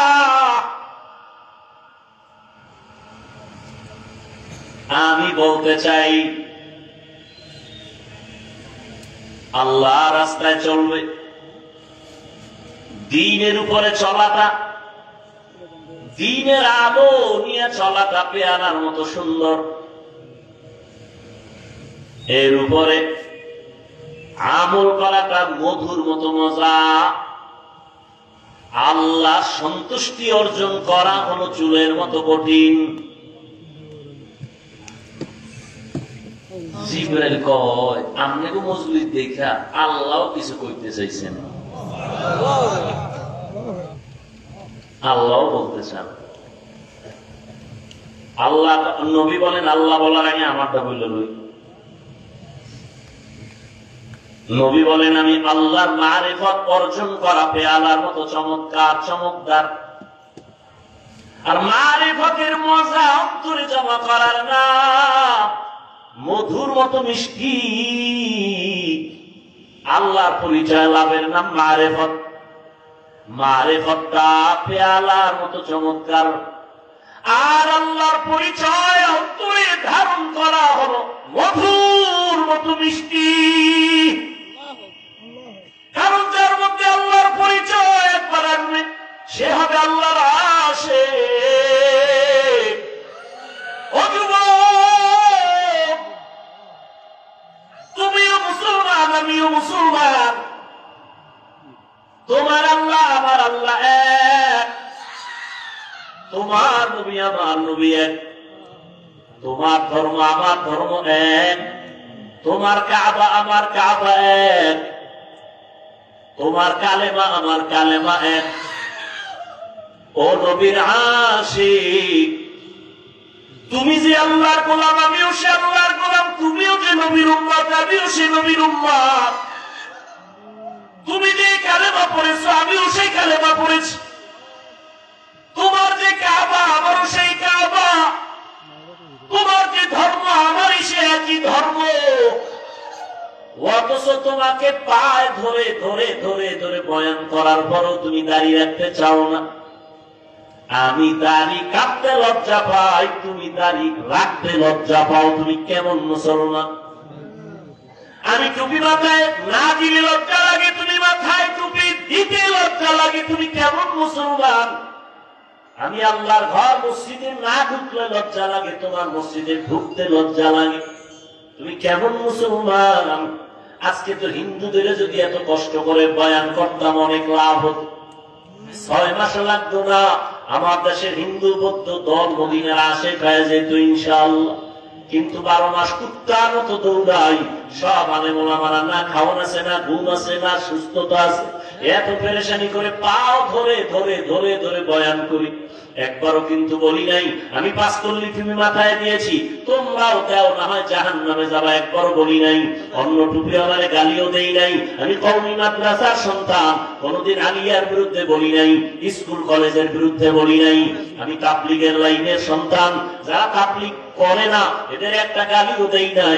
আমি নাভির নিচে হাত পেতে নামাজ পড়ি, যারা বুকে হাত পেতে নামাজ পড়ে গালি দেই নাই, হিংসা করি নাই। আমরা 20 রাকাত তারাবি পড়নেওয়ালা মুসলমান, 8 রাকাত ওয়ালাদের গালি দেই নাই, হিংসা করি নাই। তুমি আমার 20 রাকাত নিয়ে কেন এত অ্যালার্জি? তুমি আমার কওমি নিয়ে কেন অ্যালার্জি? তুমি আমার টুপি নিয়ে কেন এত তোমার অন্তরে ব্যথা? আমি তোমার আলহামদুলিল্লাহ পরে আস্তে আমিন বলি, তুমি জোরে জোরে আমিন বলো। কোনদিন তর্কে যাই না, গালিও দেই না, হিংসা করি না। তুমি আমার আস্তে আমিন নিয়ে অন্তরে কেন এত ব্যথা নিয়ে চলো? আল্লাহর বান্দা, আমি মাদ্রাসায় পড়ুয়া, বলি নাই স্কুল ছেড়ে দাও, কলেজ ছেড়ে দাও, সব মাদ্রাসায় চলে আসো, একবারও বলি নাই। পাও ধইরে শুধু একটাই বলি, মা বাবার কথা মতো চলো, ওলামায়ে কেরামের পরামর্শ নিয়ে চলো, মদিনার নবীর আদর্শের মালা গলায় লাগাও রে যুবক। একটাই দাবি, ওই এতক্ষণ তোমার সামনে বয়ান করলাম, একটা দলের পক্ষে কথা বলি নাই। এই আওয়ামী লীগের পক্ষে বলছি, সত্য কথা বলো, মানো আর না মানো সত্য স্বীকার করো। আওয়ামী লীগের পক্ষে বলছি, বিএনপির পক্ষে বলছি, বলো। তুমি আমাকে দলের দালাল বলো কেন? এই বেয়াদব, এই মা বাবার অভিশপ্ত সন্তান। আমি চরমনের পক্ষে বলছি, তাবলীগের দালালি করছি, যে চরমনাই না করলে জাহান্নামী, তাবলীগ না করলে জাহান্নামী বলছি। তো তুমি আমাকে দালাল বলো কেন? তুমি কি বুঝো দালালে?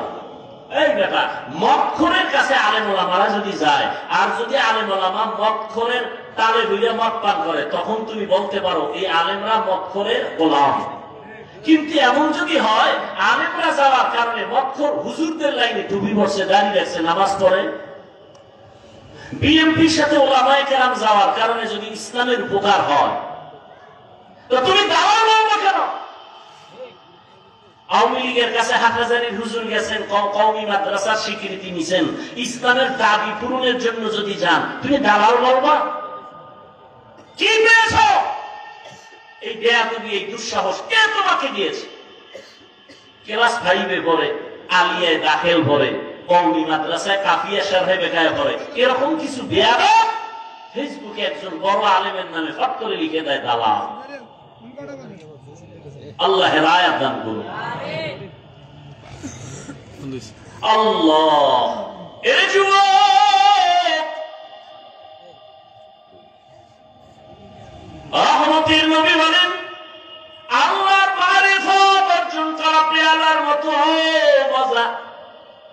মারিফতের মজা যখন অন্তরে লাগবে, তখন মধুর মতো মিষ্টি।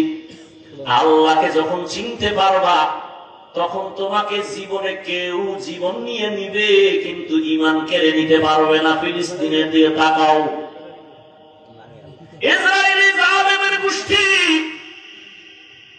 ফিলিস্তিনের উপর আক্রমণ, বলে জমিন ছেড়ে দাও, বাইতুল মাকদিস আমাদের হাতে দাও।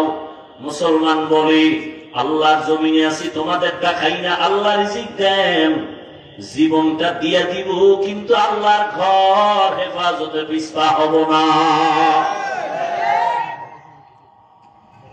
আল্লাহ 5টা জিনিসের দ্বারা পরীক্ষা নিবেন। 1 নাম্বার হলো ভয়। ভয় ভয় ভয়টা আবার 2 প্রকার, আল্লাহর পক্ষ থেকে ভয়, বান্দার পক্ষ থেকে ভয়। বুঝেননি? এই ভয়ের উপরে যদি আলোচনা করি আরো 1-1.5 ঘন্টা চলে যাবে, ছেড়ে দিলাম। এই ভয়টাকেই বলে তাকওয়া। قال النبي صلى الله عليه وآله وسلم اتق المحارم تكن أعبد الناس। রহমতের নবী বলেন, তোমরা গুনার হারাম অবৈধ জিনিস থেকে নিজেকে বাঁচাও, তো মানুষের কাছে আল্লাহর কাছে দামি হয়ে যাবে। এই ভয়ের নাম তাকওয়া। যারা ভয়টা করবে তাদের নাম মুত্তাকি। আল্লাহ পাক রব্বুল আলামিন এই ভয় অন্তরে জমা করার কথা বলছেন। অর্জন করা লাগবে অন্য জায়গা থেকে, নিজে নিজে অর্জন করা যায় না। এই তাকওয়া যাদের অন্তরে থাকবে, আল্লাহ তাদেরকে দুনিয়াতে 6টা পুরস্কার দিবেন, পরকালে দিবেন 2টা। পরকালে প্রথম পুরস্কার বিনা হিসাবে জান্নাত, পরকালে দ্বিতীয় পুরস্কার হলো পর্দা ছাড়া ডাইরেক্ট আমার আল্লাহর সাথে হবে মোলাকাত। ডাইরেক্ট আল্লাহর সাথে মোলাকাত হবে। জিবরাইলের মন্তব্যটা হয়েছে না হয় নাই? নবীরটা বাকি রইল কারটা? আল্লাহ বলেন জিবরাইল বলো, এত সুন্দর চমকদার মজলিসের মধ্যে আমি আল্লাহ একটা মত দিতে চাই। স্যার খলিফা আমার নবীর কলিজা ফাতেমা, আমার রহমতের বন্ধু রহমতের নবীরে জানায় দাও, জান্নাতটা কিন্তু পেয়ালার মতো চমকদার হবে, এত সুন্দর। আর জান্নাতের ভেতরের নাজ নিয়ামত হবে মধুর মতো মজা, এত মজা। জান্নাতের মধ্যে কোনো অশান্তি নাই, কোনো বাথরুম নাই। আল্লাহ তাআলা হুর দিবেন 70টা করে, এমন সুন্দর রুম আল্লাহ সাজাইছেন, মধুর মতো মজা। কিন্তু এই জান্নাত পাওয়ার জন্য যে কাজগুলো করা লাগবে, এই কাজ দুনিয়াতে করা চুলের মতো বড় কঠিন। হ্যাঁ, 2 নাম্বার পরীক্ষা হবে আল্লাহর পক্ষ থেকে, ক্ষুধার মাধ্যমে। ইমাম শাফিঈ রাহমাতুল্লাহ আলাইহি বলেন, এখানে ক্ষুধা দ্বারা উদ্দেশ্য হলো রোজা। যেমন গত রমজানে অনেক মুসলমান এখানে আছে রোজা রাখে নাই, চায়ের দোকানে বৈশা গল্প করছে আর বলছে রোজা রাখো না কেন? বলে আমার ঘরে কি ভাতের অভাব, আমি রোজা রাখবো কেন? এরকম কুলাঙ্গার চাঁদপুরে নাই? আমরা কি আসলে ভাতের অভাবে রোজা রাখছি? হ্যাঁ, ওরা রোজা তো হিন্দুরাও রাখে, খ্রিস্টানেরাও রোজা রাখে, ইহুদিরাও রোজা রাখে, তবে তাদের নাম আলাদা, সিস্টেম আলাদা। তাদের নাম হলো না খাওয়ার সাধনা। না খাওয়ার সাধনা হিন্দুরাও করে, বৌদ্ধরাও করে, ইহুদিরাও করে, খ্রিস্টানেরাও করে, সব ধর্মে আছে। আমাদেরটা না খাওয়ার সাধনা না, আমাদের সাধনা হলো না খাওয়ার মাধ্যমে আল্লাহ পাওয়ার সাধনা। ইয়া আইয়ুহাল্লাযীনা আমানু, ও মুমিন, কুতিবা আলাইকুমুস সিয়াম কামা কুতিবা আলাল্লাযীনা মিন ক্বাবলিকুম লাআল্লাকুম তাত্তাকুন। ক্ষুধার মাধ্যমে আল্লাহ পরীক্ষা নিবেন। ওরে শুধু কি সওয়াবের কথা? ওরে শুনো না, এই মোবাইল যারা চালাও, আজকে বাসায় গিয়ে গুগলে সার্চ দিও, গুগলে সার্চ দিও রোজার দ্বারা শরীরের ফায়দা কি। সমস্ত চিকিৎসা বিজ্ঞানীরা একমত, শরীর কন্ট্রোলিং পাওয়ার যা আছে, আল্লাহ কুদরতি কিছু পাওয়ার, এর মধ্যে একটা পাওয়ার শরীরের ব্যালেন্স ঠিক রাখার জন্য আল্লাহর পক্ষ থেকে অপরিহার্য একটা আইন হলো রোজা। শরীর সুস্থ থাকার একটা অপরিহার্য আইন, একটা নিয়ম, একটা ঔষধ রোজা। কপাল পোড়ারা রোজারে বানাইছে রোগের কারণ, রোজা রাখলে গ্যাস বাড়ে, রোগ বাড়ে, অথচ আল্লাহ পাকই রোজা দিচ্ছেন রোগের ঔষধ, আর এই ঔষধের বানাইছে রোগ। কত বড় নিমক হারাম। আর রাসূল শুধু কি রমজান, আরাফার রোজা রাখছেন, আশুরার রোজা রাখছেন, আসতেছে মুহররমের রোজা, আশুরার রোজা। রহমতের নবী সোমবার বৃহস্পতিবার সপ্তাহে রোজা রাখতেন। আমি অহংকারের জন্য বলি না, একটু বুঝাবার জন্য বলি। আল্লাহর বহু বান্দারা রোজা রাখে সোমবার বৃহস্পতিবার। আলহামদুলিল্লাহ, আমিও চেষ্টা করি রাখার জন্য। এত সফর করি, এত কষ্ট করিও যদি আমি রোজা রাখতে পারি, বাবা তুমি কেন পারো না? ফরজ রোজা রমজানে রাখবা, শরীরটা সুস্থ থাকবে। এক হিন্দু ডাক্তার রমজান মাসে একটা লেখা দিছে, বিশাল লেখা, রোজায় শরীরের কি কি ফায়দা ডাক্তারি মতে। আর সে রোজা রাখে না, রোজা রাখলে রোগ বেড়ে যাবে, নাউযুবিল্লাহ। ক্ষুধার মাধ্যমে পরীক্ষা, এ বিষয়ে আর প্রতি আগাইলাম না। 3 নাম্বার পরীক্ষা হবে মালের কোরবানি। ইমাম শাফিঈ রাহমাতুল্লাহ আলাইহি বলেন, এখানে মালের কোরবানি দেওয়ার উদ্দেশ্য হলো যাকাত। ধনীরা যাকাত আদায় করো, যাকাত দাও। যাকাত দেওয়া এক জিনিস, যাকাত আদায় করে দেওয়া আর এক জিনিস। সারা বাংলাদেশে ঘুরি, ফাঁকে ফাঁকে সাইনবোর্ডে লেখা দেখি দারিদ্র বিমোচন করো, দারিদ্র বিমোচন করো। জমিনে দারিদ্র বিমোচনের আল্লাহর পক্ষ থেকে একটা মহা অর্থনৈতিক আল্লাহ সিস্টেম দিয়েছেন, যাকাত দিবে ধনীরা।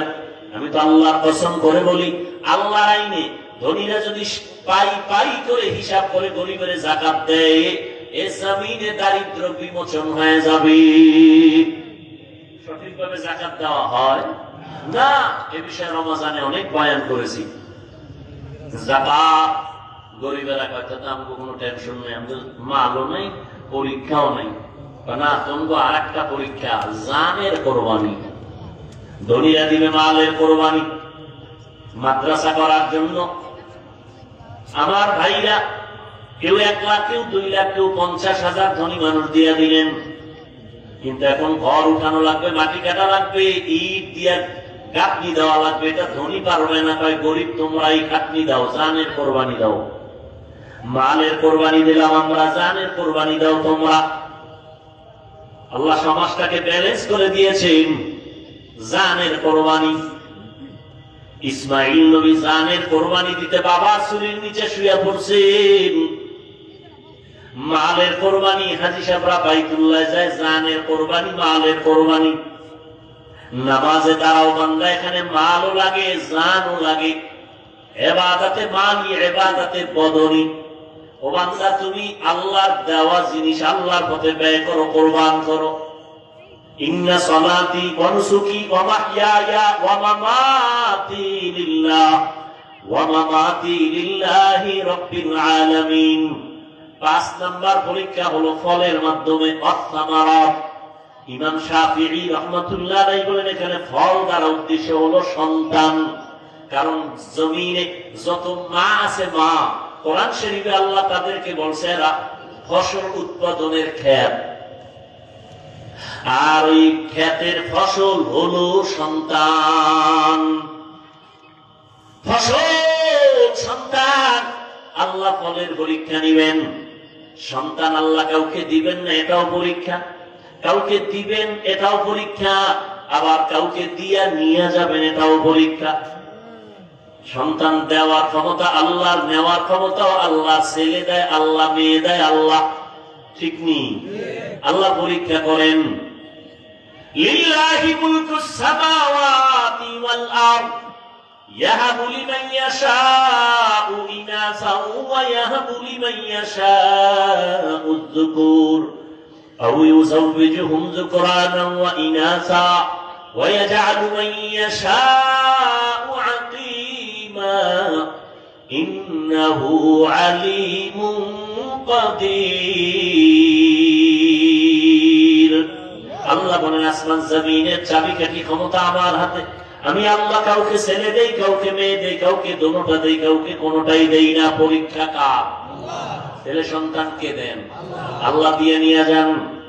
সাহাবী যুদ্ধের ময়দানে হাজির, ঘরের মধ্যে স্ত্রী আর বাচ্চা, তার কেউ নাই। সাহাবী যুদ্ধের ময়দানে চলে গেলেন। যুদ্ধ শেষ করে গাজীর মর্যাদা নিয়ে বাড়ি আসলেন। আল্লাহর কুদরতি পরীক্ষা, ঘরের মধ্যে মহিলা আর মহিলার বাচ্চা ছাড়া কেউ নাই। ওই বাচ্চাটা স্বামী বাড়িতে আসার আগে, 1 দিন আগে মরে গেছে। স্ত্রী একটা বিছানায় শোয়াইয়া একটা চাদর দিয়ে রাখছে, মনে হয় ঘুমায়। আগে স্বামী ঘরের মধ্যে আসেন, স্ত্রী আনন্দে বরণ করেছে, খানাদানা আপ্যায়ন করেছে। স্বামী এক পর্যায়ে বলে, বিবি আমার সন্তানের কি হালাত? স্ত্রী কতটা হিকমত লাগায় জবাব দিলেন। সাহাবী তো, তার স্ত্রীও তো তেমন। আমগো আম্মা জানেরা হুদা জায়গায় স্বামীরে টেলিফোন করে পেরেশানি দেয়। হুদা যায়, কই আছো? অমুক জায়গায়, তাড়াতাড়ি আও, একটা বিপদ। ঘরে দেয় কিছুই না, পেট ব্যথা উঠছিল, গেছি গা। এইরকম সাহাবায়ে কেরাম, এমন আল্লাহ তাদের নিয়ামত দান করেছেন। নেককারী স্ত্রী একটা স্বামীর জন্য বড় নিয়ামত। স্বামীকে পেরেশানি দেয় না, বরং স্বামীর পেরেশানিটা নিজেও ভাগ করে নেয়। ও স্বামী, তুমি অল্প টাকা কামাই করো, কোনো টেনশন নিবা না, আল্লাহ বরকত দিবে। এটা যদি একজন নারী কয়, স্বামীর আজ দুনিয়াতে কি চাই? ঈদে জামা কাপড় আনতে পারে না, স্বামীর মাথা গরম, একা একা পারে না, বইয়া যায়, কান্না করে। বিবি স্বামীর হাত ধরে, ও স্বামী আমার বাচ্চা 2টা আছে, 1টা আছে, 3টা আছে, ওদের কিছু কাপড় দাও, আমার কোনো কাপড় লাগবে না। আল্লাহ যেদিন তোমার টাকা দিবে সেই দিন তুমি আনবা। এখন আমরা কোন রকম চলবো ইনশাআল্লাহ, কোনো টেনশন নিবা না। এমন একটা সাহস যদি আম্মা জান স্বামীরে দেয়, ওই স্বামী কোনদিন হালাল টাকা ছাড়া কারো হক নষ্ট করে হারাম টাকা ঘরে নিবে না। আর যেই মহিলা খালি স্বামীর টাকা চুরি করে, চুরি করে বড় স্টেশন ধরায়, ঠিক নেই? এরপরে হকাস মার্কেটে যায়, আরো কত কত নতুন নতুন মার্কেটে দৌড়ায়, ঠিক নেই? স্বামী যত আনে নাই, যত আনে নাই, যত আনে নাই। আল্লাহর কসম, স্বামী যদি হালাল ভাবে টাকা রুজি করে আর স্ত্রী যদি স্বামীর অজান্তে টাকা টান বাম করে, ওই কামাইতে কোনোদিন বরকত ওই সংসারে হবে না। এজন্য একটা প্রবাদ আছে না, সংসার ধ্বংস হয় না, সংসার ধ্বংস হয় নারীর কারণে, সংসার ধন্য হয় রমণীর গুণে। ভালো একটা নারী ঘরে আনিস রে যুবক, ইডেন কলেজে যাইস, দামি দামি নারী বয়স, জাহাঙ্গীরনগরে যাও, চাঁদপুরের বিভিন্ন পার্কে যাও, বরুষ্টিরে যাও, ডানা কাটা ভরি ঘরে নিয়ে এও, ডানা কাটা ভরি মানে কি? এই ভরি খালি ডানাই কাটবে। বিয়া সিঁড়িতে বাউ দিয়া শাশুড়ির ডানা কাইটা কয় তোর মা খারাপ, ডানা কাটা একটা শেষ। কয়েকদিন কয় তোর বাপটাও কি করুম, চাঁদপুর থাকবি, তা শহরে বাসাবা, না হয় ঢাকায় ল। ঢাকায় যাইয়া স্বামী একদিক স্ত্রী আর একদিক কিছু টাকা আত্মসাৎ করে কয় তোর ডানাও কাটলাম কেন, ডানা কাটা বড়ি।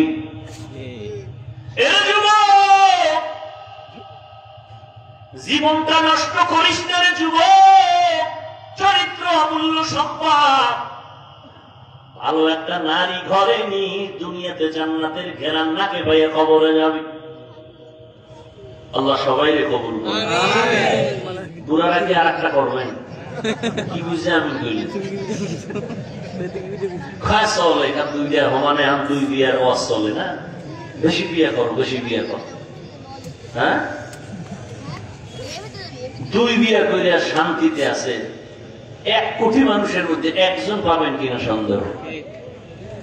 বড় বউয়ের মন খুশি করিয়া কবরে যাওয়া বড় বড় বড় বড় হাজার বড় থেকে কঠিন। একজনে 4 বিয়ে করছে, কয় বিয়ে? একজনে জিজ্ঞাসা, ভাই আপনি 4 বউর হক আদায় করেন? কহ কেমনে? কয় ছোট বউর লগে থাকি আর 3 বউর লগে মোবাইলে সারি, হক আদায় করে। 4 বিয়ার ওয়াজ চলে, কিন্তু আল্লাহ যে একটা রেড সিগন্যাল দিয়ে রাখছে আয়াতটার মধ্যে খবর নাই। যদি তুমি স্ত্রীদের মধ্যে ইনসাফ বজায় না রাখতে পারো, খবরদার ফাওয়াহিদা একটা নিয়ে থাকো, না হয় স্ত্রী তোমার জাহান্নামে যাওয়ার কারণ হয়ে যাবে। আল্লাহ মাফ করুন। সব ধ্বংসের পেছনে মোবাইল। হ্যাঁ যুবকেরা, চরিত্র সুন্দর করো, ডাক্তার হও, আদর্শবান হও, ইঞ্জিনিয়ার হও, আদর্শবান হও। জীবনে সম্মান দেখবা কাকে বলে। দুনিয়ার মানুষ তোমার পায়ের নিচে ঘুর ঘুর ঘুর করো, সম্মান। চরিত্র লাগবে, চরিত্র। আর লাগবে শারীরিক সুস্থতা। চরিত্র ঠিক রাখতে হলে রাতের ঘুম, মোবাইল থেকে দূরে থাকো। সুস্থ থাকার জন্য অপরিহার্য কর্তব্য রাতের ঘুম। দোনোটাই নষ্ট করছে এই রাতের ঘুমও নাই, চরিত্রও ঠিক নেই। কার কারণে? মোবাইলের কারণে। রাতের ঘুম নাই তো শরীর নষ্ট। দেখো না, কার্টুন দেখতে দেখতে যুবক নিজেই কার্টুন হয়ে গেছে।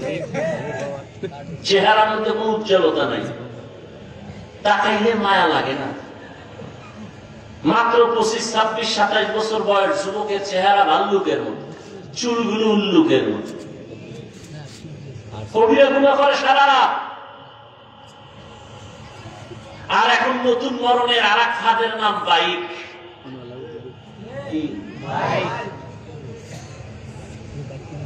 বাইক মানে বইলি শরীর খালি আগুন লাগে, আগুন গরম হয়। আর পেছনে যদি বিপরীত পাশ থাকে তো আরো আগুন। আল্লাহ হেদায়েত দান করুন।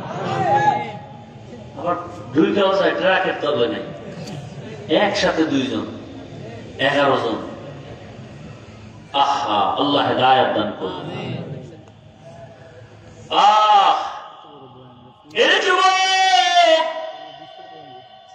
ভালো করে বুঝো, আল্লাহর মহব্বত নিয়া জীবনটারে সুন্দর করে আগাও। সাহাবী যখন বলে আমার সন্তান কই, মরে গেছে, কয় না, আমার সন্তান ঘুমায়, আসলে তো মরে গেছে। যদি এখন বলি স্বামীর মনটা খারাপ হবে, যুদ্ধ পরিচালনা করে আছে, স্ত্রী সান্ত্বনা দিছে, ঘুমায় তো বাবাও নিশ্চিন্তায় ঘুমায় গেছে। ফজরের আযান হয়ে গেল, দুজন উঠে ফজরের নামাজ আদায় করে। এবার স্ত্রী স্বামী ডাক দিয়া কয়, স্বামী আমার মনটা খুশি নি। বলে খুশি, একটা কথা বলবো, শুনবেন নি? কয় শুনবো। মনে কষ্ট নিবেন না তো? কয় না। শুনেন, আমরা খেয়াল করেননি, আমি 2 মিনিটে মোনাজাত দেব একটু। আর যারা গুণা টুনা নেই, মোনাজাতেরও কি নেই, দরকার নেই। স্ত্রী ডাক দিয়া বলে, স্বামী আমার, কেউ যদি আপনার কাছে কোনো জিনিস আমানত রাখে, রাখবেন নি? কয় রাখবো। সময় মতো চাইলে দিবেন নি? কয় দিব। দিতে গিয়ে মনে কোনো কষ্ট পাবেন নি? কয় না। দেখছেন নি কারবার, বুঝেননি? স্ত্রী ডাক দিয়ে কয়, স্বামী আমার, আল্লাহ তাআলা আমাদেরকে একটা সন্তান দিয়েছেন, আমানত। আল্লাহ আমানত হিসেবে দিয়েছেন। সময় হয়ে গেছে, গত পরশুদিন আল্লাহ দিয়ে গেছে। এই কথা শুনে স্বামী একটা চিৎকার মেরে পড়ে গেছেন। হুশে আইসা ডাক দিয়ে কয়, বিবি, আল্লাহ সন্তান দিছেন, নিয়ে গেছেন, দুঃখ নাই। তবে হাদিস আর কোরআনের বয়ানে যা বুঝলাম, ধৈর্যের পরীক্ষায় তুমি পাস। আমি নিশ্চিত তুমি জান্নাত পেয়ে যাবে বিবি। তুমি আমার হাতে হাত রেখে একটু ওয়াদা দাও, জান্নাতে যাওয়ার সময় আমারে নিয়ে যাইবেন। কারণ কিয়ামতের ময়দানে সূর্যের গরম বড় কঠিন। মানুষগুলো, পুরুষ নারী সব উলঙ্গ দাঁড়াবে হাসরের মাঠে। সূর্যের গরমে মাথার মগজগুলো টাস টাস করে ফেটে যাবে। জাহান্নামের আগুনের গরম, জমিনটা তামা হয়ে যাবে। নবীরা পর্যন্ত নাফসি নাফসি বলে কান্না করবেন। উম্মতেরা পাগলের মতো দৌড়াবেন। আল্লাহ পাক কহরিয়াতের আওয়াজ দিবেন, মারাত্মক আওয়াজ, রাগান্বিত আওয়াজ। লিমানিল মুলকুল ইয়াউম লিল্লাহিল ওয়াহিদিল কাহ্হার। আল্লাহ পাক যখন কুদরতি আওয়াজটা রাগান্বিত হালাতে দিবেন, আজকের দিনের রাজত্ব কার বলিয়া হাসরের ময়দানটা থর থর থর থর করে কেঁপে উঠবে। নবীরা পর্যন্ত গুনাহ নাই, কিন্তু কান্না শুরু করবেন। মুসা নবী কাঁদবেন, আল্লাহ আমার উপায় কি হবে? ঈসা নবী কান্না করবেন, আমার কি উপায় হবে? ইব্রাহিম নবী কান্না করবেন, আমার উপায় কি হবে? আদম নবী কান্না করবেন, আমার কি উপায় হবে? নূহ নবী কান্না করবেন, আমার কি উপায় হবে? আল্লাহর নবী আম্মা জান আয়েশাকে বলেন, ও আয়েশা, কিয়ামতের দিন উম্মতেরা পাগলের মতো দৌড়ায়, কোন নবী তাদের একটু সান্ত্বনাও দেয় না। এই উম্মতরা ঘুরতে ঘুরতে ঘুরতে ঘুরতে আমার কাছে দৌড়াইবে। আম্মা জান আয়েশা বলে, নবী আপনাকে কোথায় তারা পাবে? নবী বলেন, আমি আমার মাওলার সামনে মাকামে মাহমুদে সিজদায় পড়ে কাঁদবো। সমস্ত নবীরা নিজেদের জন্য কান্না করবেন। আদম নবী বলবেন, আল্লাহ আমাকে বাঁচাও। মুসা নবী নিজের চিন্তায় কাঁদবেন। ঈসা নবী নিজের চিন্তায় কান্না করবেন। আমি মুহাম্মদ আল্লাহর দরবারে কান্না করে একবারও বলবো না, আল্লাহ আমারে বাঁচাও। একবারও আমি বলবো না। আমি আল্লাহর কাছে কদমে পড়ে কাঁদবো আর বলবো, আল্লাহ আমার উম্মতের বাঁচাও, আমার উম্মতের বাঁচাও, আমার একটা উম্মত যেন জাহান্নামে না আমি যদি ধরিয়ে ফেলাই আমার উম্মত, আমি জান্নাতে যাব না। যেই উম্মতের জন্য আমি মুহাম্মদ দান শহীদ পর্যন্ত করে ফেললাম, যেই উম্মতের জন্য আমি ঘুমাইতে পারি নাই, যেই উম্মতের জন্য পেটে পাথর বেঁধেছি, ওই উম্মতের জন্য নবী কান্না করবেন। আল্লাহ বলবেন, নবী আপনি কাঁদবেন না, মাথা উঁচু করে আপনার উম্মত গুলো বাছাই করে করে জান্নাতের দিকে নিয়ে আগাইতে থাকেন। আমি আমার উম্মত গুলো ধরে ধরে জান্নাতের দিকে নিয়ে যাব।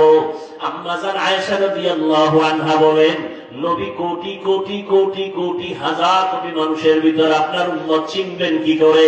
মুসা নবীর উম্মতেরাও থাকবে, ঈসা নবীর উম্মতেরাও থাকবে, আদম নবীর উম্মতেরাও থাকবে। আমার নবী বলেন, আয়েশা আমার উম্মত যারা খাঁটি উম্মত, 5 বেলা ওযু বানাইয়া নামাজ আদায় করেছে, কিয়ামতের দিন নামাজের ওযুর অংশগুলো নূরের আলোতে ঝলমল করা শুরু করবে। আমি নবী দেখে দেখে তাদের জান্নাতের পথে নিয়ে যাব। ও নবীর আশিকের দল, ও বেনামাজির দল, ওই দিন যদি আমার নবীর পাশে পাক পড়িয়া যাও, নবী যদি তোমাকে বলে তুমি আমার উম্মত না, নামাজ পড়ো নাই, ওই দিন কিন্তু বিপরীত লাইনে তোমার হাতে হ্যান্ডকাপ লাগিয়ে যাবে। আল্লাহ ওয়াদা করবে, ফেরেশতা এই গুনাহগার বেনামাজির হাতে জাহান্নামের হ্যান্ডকাপ লাগাও, জাহান্নামের দিকে টেনে টেনে নিয়ে যাও। জাহান্নামের আগুন শরীরে লাগবে, কলিজা পর্যন্ত ভুনা হয়ে যাবে। ও যুবক, স্কুলে পড়ো, কলেজে পড়ো, চাকরি করো, ব্যবসা করো, কোনো বাধা নাই। আল্লাহকে পাওয়ার জন্য আলেম হওয়া শর্ত না, মাদ্রাসায় পড়া শর্ত না। অন্তরকে গুনাহমুক্ত করে দাও, মা বাবার দোয়া নিয়ে চলো, উলামায়ে কেরামের পরামর্শ নিয়ে নবীর তরিকা সুন্নাত অনুযায়ী চলো। জীবনে জবান দিয়ে কাউকে কষ্ট দিও না, মা বাবারে কষ্ট দিও না, তোমার ব্যবহার দিয়ে মুরব্বী উলামায়ে কেরামের কষ্ট দিও না। নবীর তরিকা মানিয়ে চলো। তোমার মতো কত যুবক জীবনে মাদ্রাসায় পড়ে নাই, স্কুল কলেজে জেনারেল লাইনে থাকিয়া রাস্তায় গাড়ি চালায়, নামাজ পড়ে, তুমি কেন পারবা না রে বাবা?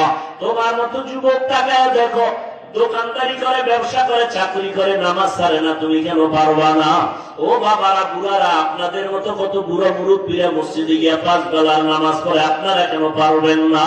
ও পর্দার আড়ালের আম্মা জান বোনেরা, আপনাদের মতো কত মা, কত বোনেরা মোবাইলে সময় নষ্ট করে না, স্বামীর মাল নষ্ট করে না, 5 ওয়াক্ত নামাজ পড়ে, স্বামীর মাল হেফাজত করে, নামাজ পড়ে কান্না করে, সন্তানগুলোকে আদর্শওয়ালা বানানোর জন্য চেষ্টা করে। ও বাবারা, যুবকরা তওবা করে নাও। জীবনে তো কম নামাজ ছাড়ো নাই, বেপরদায় কম চলো নাই, মনের চাহিদা পূরণে গুনাহ কম করো নাই। আজকে থেকে আল্লাহকে মনে মনে ডাকো আর বলো, হে মালিক, জীবনে তো বহু অন্যায় করেছি, আমার অন্যায়ের খবর মা বাবা আত্মীয় স্বজন কেউ জানে না। আজকে থেকে তওবা করে নিলাম, মরিয়া গেলে যাব, হায়াতের মালিক তুমি, ইজ্জতের মালিক তুমি। আর নামাজ ছাড়বো না, দাড়ি কাটবো না, বেপরদায় চলবো না, মা বাবারে কষ্ট দিব না, নবীজির তরিকা সুন্নাত মানিয়ে উলামায়ে কেরামের পরামর্শ নিয়ে চলবো।